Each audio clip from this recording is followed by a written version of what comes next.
hot on this shingled roof. All right. Well, I heard the compressors came on, neither condenser or fan motor came on. They said it was short cycling, so that's definitely going to cause a short cycle.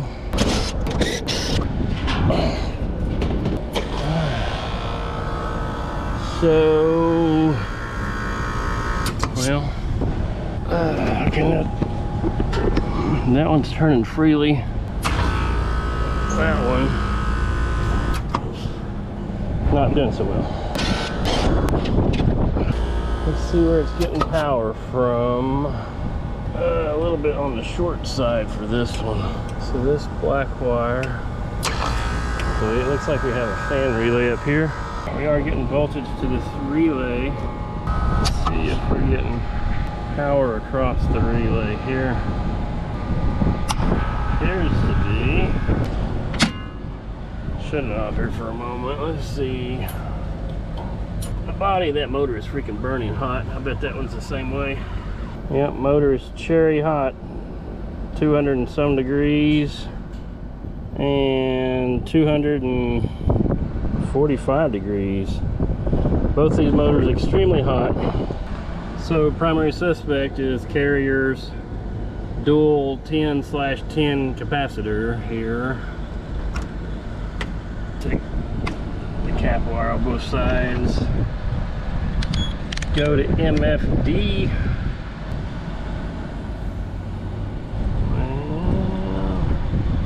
We're only getting about 7. And on this side,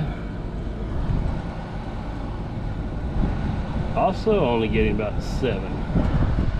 Well, I know for sure I don't have a dual 10/10. Let's see if we got a couple 10s.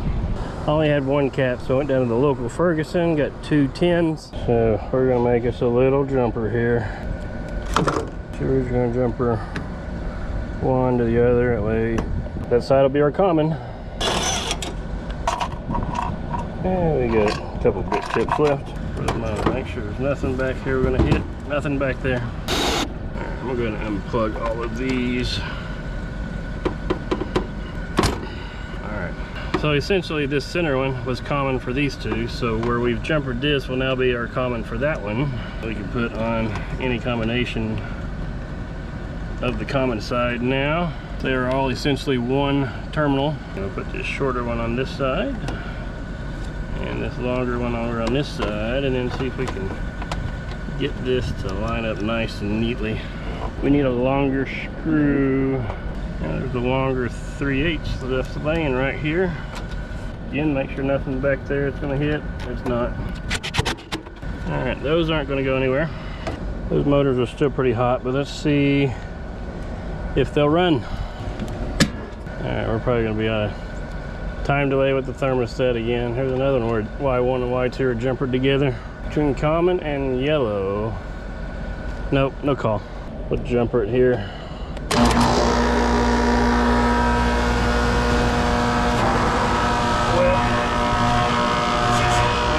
This one's just locked up. That one will run, this one will not. So it's locked up when it has power, but it will spin when it don't have power, but the bearings are shot. Yeah, there's a lot of play back and forth there. This is a universal motor. That's an OEM motor. Alrighty, well, I guess we're gonna have to get up close and personal here.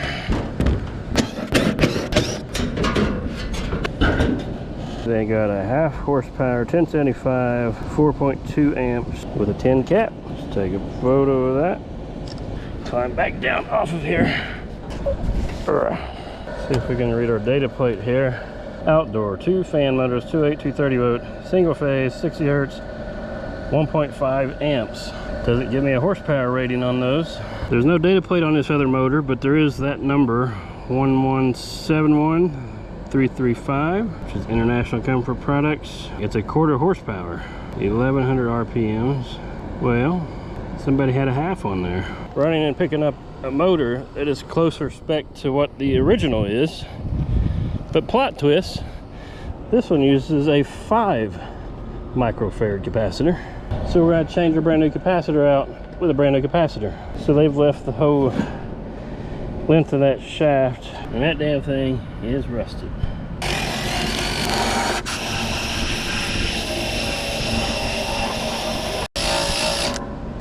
That looks a little better. Typically I can work the set screw loose. Sometimes I may even drop this down a little bit and clean up that little bit right there that didn't get. Go ahead and take the set screw all the way out.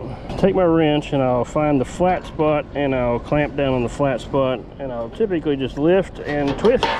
Yeah, she definitely got some bad bearings. You can feel it, it catches right there. Well, everything's off, but I don't like cutting them all at once. And I get the same shit here, rusted.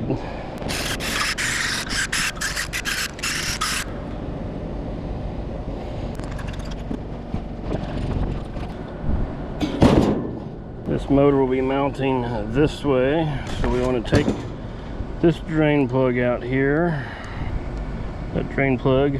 So this blade mounts down, it's going to turn this way, and these, so it's going to turn clockwise from the lead end, clockwise, orange, purple, yellow, brown, which is the opposite of what we have. So we'll just switch it. Orange, purple, yellow, brown. That sets our rotation.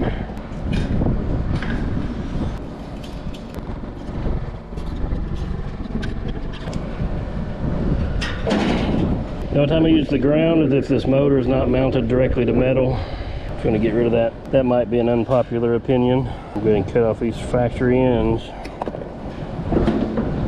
It doesn't want to fit in here. My set screw back in there.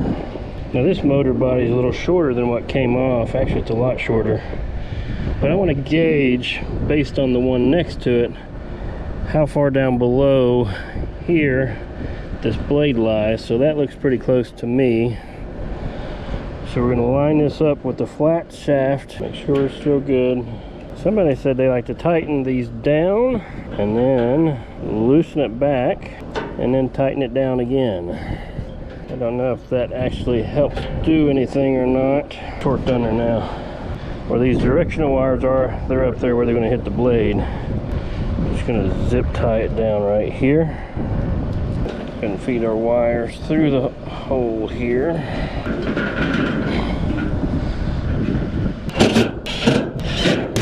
These wires are not going to be long enough to go up in the cabinet where they need to go, so we're just going to splice onto them.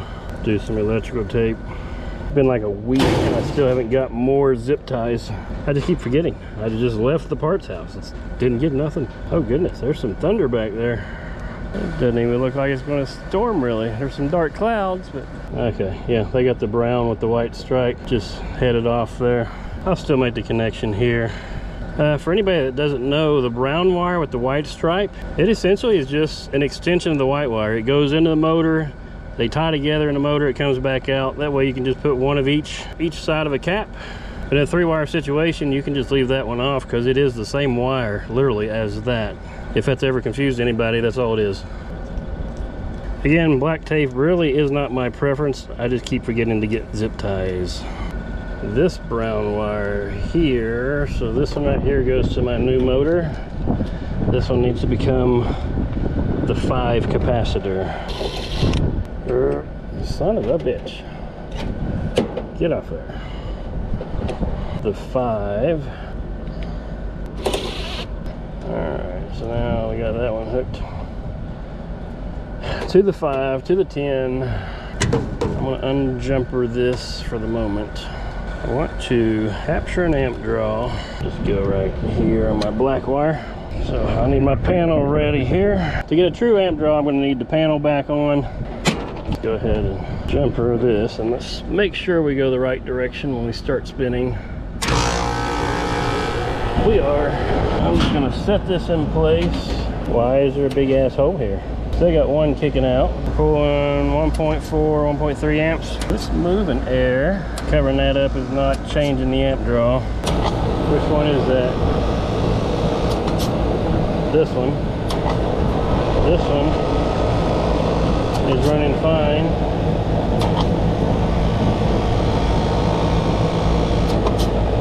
This one is having some difficulties.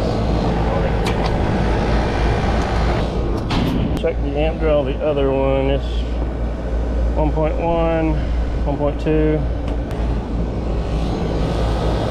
Alright, well now we got one freezing up. That one is now running. Oh, that'd be why the blower just came on, so we'll watch that frost disappear.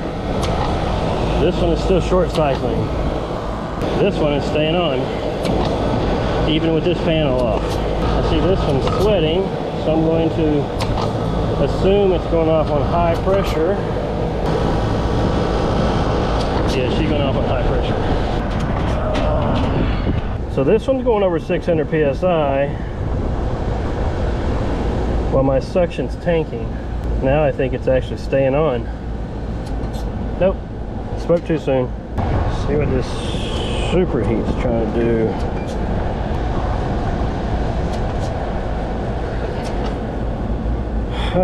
Alright, well, let's remove some refrigerant here. Sweep the line, swept it with the suction side, got it closed back off, everything else ready to go. I'm just going to let the higher pressure push into my recovery tank. Let's see what's going on here. Get up there a little high. What I don't like is how low the suction is with this being so damn high. I don't like that our suction line temperature is not coming down. Lower it down a little bit. Sun, that's hot. Alright, I'm gonna let that sit.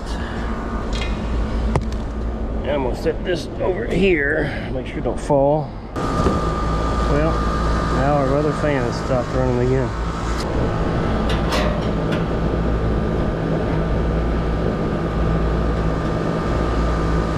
Would you believe that shit?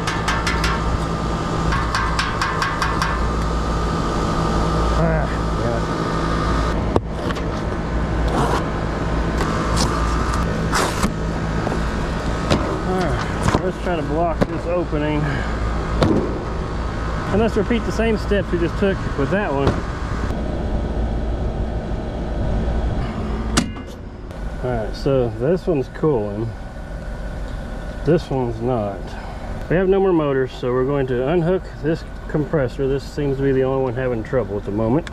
We're going to try to better block that fan, let this single fan do all the work. Alright, this wire here goes to that other fan, so we'll unhook it so it doesn't try to run. This one is working nice, it's sweating back really well. This one is being a bitch. Well, I got half of it licked. That's some dumbass luck. At what point did you stop spinning that I didn't catch you? Got a big trash bag here. I got a leg right here, we'll just stick that in there. That'll keep that fan from drawing air down through here. That one can do the one compressor by itself. Tape that into the suction line so it can't get over here and catch this fan blade. We have the problem circuit unplugged. This one's running and sweating fine, so we're gonna leave them tonight on half of their system. That'll help get them some relief.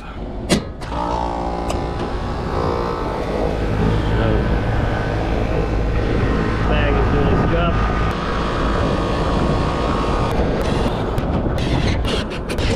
So what happened was we replaced this one's partner, then it died of a broken heart. Now we got to replace this one. We know these didn't both die at the same time, so this thing's been having some problems for a little while. Well, you win some and you lose some. I'm gonna call this one a draw, but I'm coming back and I'm gonna kick its ass.